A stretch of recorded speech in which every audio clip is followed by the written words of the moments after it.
படிச்சிருந்தாரு. நான் வள்ளியூர் கண்கடை ஸ்கூலில் படிச்சுட்டு வந்தேன். அங்கே நல்லா சாதி வன்கொடுமையினால் பாதிக்கப்பட்டேன். அங்கே ரொம்ப ஜாதி ரொம்ப பிரச்சனை இருந்துச்சு அந்த ஸ்கூலில். அதுக்கப்புறம் நான் அங்கே காயமடைஞ்சு இங்கே திருநெல்வேலி ஹைக்ரௌண்டு அங்கே அட்மிஷன் பண்ணியிருந்தாங்க. அங்கே நல்லா டாக்டர்ஸும் நல்லா கவனிச்சிருந்தாங்க, எல்லாம் நல்லா பண்ணாங்க. அதுக்கப்புறம் அங்கேயும் ஸ்கூல் ஹாஸ்பிட்டல் இருக்கும்போது எக்ஸாம் எழுத சார் வந்தாங்க, சொல்லிக் கொடுக்க டீச்சர் சார் வந்தாங்க. அதுக்கப்புறம் ஸ்கூலுக்கு போகிற ஸ்கூல்லையும் ஒவ்வொரு சப்ஜெக்ட்டுக்கும் ஒவ்வொரு சாரும் நல்லா ஹெல்ப் ஒரு தனி கவனம் செலுத்தி நல்லா படிக்க வச்சுருந்தாங்க. அங்கே ஸ்கூலில் அந்த ஸ்கூல் மாதிரி இந்த ஸ்கூல் இல்லை, இது நல்லா எல்லா ஃப்ரெண்ட்ஸும் நல்லா தான் இருந்தாங்க. அப்போ இவ்வளோ மார்க் எடுத்ததுனால அவங்க ஸ்கூலில் ஒவ்வொரு சாரும் எனக்கு நல்லா சொல்லி கொடுத்துருந்தாங்க.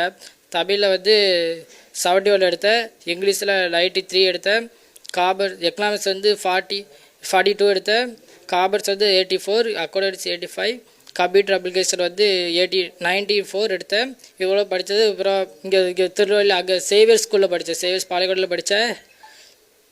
அங்கே எல்லாம் அப்பா எல்லோரும் இங்கே ஹெல்ப் பண்ணாங்க. அம்மா தங்கச்சி நல்லா படிக்க ஹெல்ப் பண்ணியிருந்தாங்க.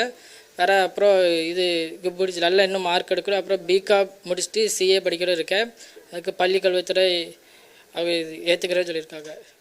ரொம்ப ஹாப்பியாக தான் இருக்குது என்ன மார்க் எடுக்கிறதுக்கு. அங்கே இப்படி பிரச்சனை இருந்தனால நாங்கள் இங்கே இருந்தோம். அண்ணன் இந்த ஸ்கூலில் படித்து நல்லா மார்க் எடுத்தது ரொம்ப சந்தோஷம் தான் இருக்குது.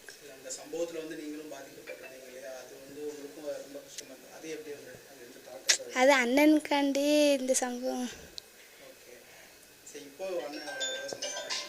ரொம்ப சந்தோஷமாக இருக்குது.